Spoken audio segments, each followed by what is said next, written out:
Are you ready to knit up a fast, easy, and cozy sweater for your little one? I have a pattern for you. Hi, my name is Dawn.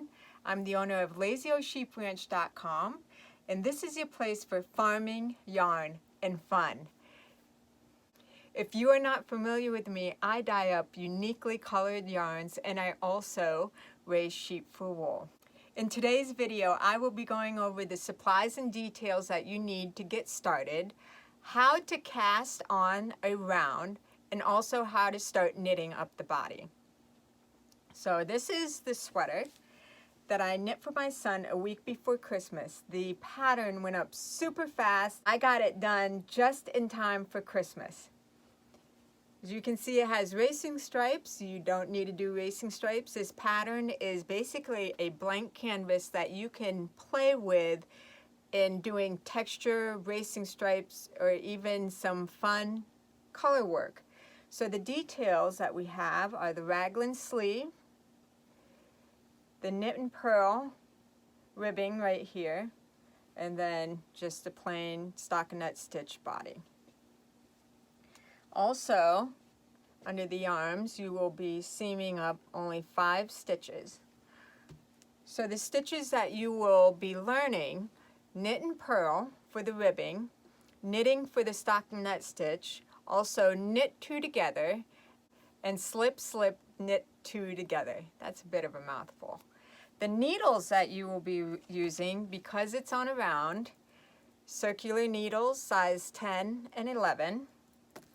For the sleeves, I do DPNs. I don't have smaller circular needles, but they would be in size 10 and 11. You can use smaller circular needles if that's the route you want to go. A seaming needle, knit stitch markers, and waste yarn. The yarn that I use for this pattern is 3-ply bulky farm yarn. But you can choose any bulky weight yarn, or if you don't have bulky weight yarn, you can also use 2 strands of worsted weight, which will equal bulky weight. Last but not least, making a swatch and knowing your gauge. I did a 4x4 inch swatch. In a 4x4 inch area, you would have 17 rows high and 11 stitches across, and that'll give you your gauge. So you can work with the numbers a little bit. If you need it a little bit bigger, you can add on more stitches, or if you need it smaller, you can take them away.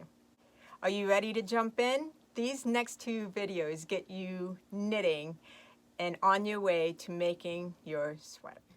This is step 1. I've cast on 80 stitches with 3-ply bulky weight yarn. So I'm going to be starting to knit on a circle. And the reason why I have all this in here is because my needles are circular needles, and there's just too much of the circular part. So I've made sure all my stitches are facing down. I join the edges so it doesn't have a weird lip to it. So I put the last needle, or the last stitch from this side, over to my left, and switch the first needle from my left side, put it over to my right. So I cross them over, and then I tighten them up, tighten that stitch up, and then I will start with a knit stitch in the last stitch, and then purl. And we're going to be doing a knit and purl ribbing around the circular part.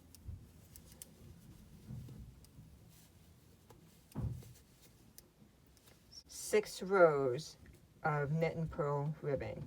Then I'll show you what to do next. In the previous video, I showed you how to join on around the first and last stitch. See, it kind of smooths it out in that transition. With the extra yarn that you have here, you can weave it right in, and you won't even see that transition between the first and last stitch. So you have the ribbing here for 6 rows on a size 10 needle. Then you switch over to plain stockinette stitch with size 11 needles for 43 rows. You can see that I did some color work and chose to change colors again. You don't have to worry about it if you're knitting up with a solid color. From the beginning here all the way to the end, you have 43 rows, or basically knitting 37 rows of plain stockinette stitch. I'll be sharing with you video 2 on how to knit up your sleeve. Use your stitch markers, knit 2 together, and slip, slip, knit 2 together to show you how I decrease my stitches and get you to a point where you join your sleeve to the body.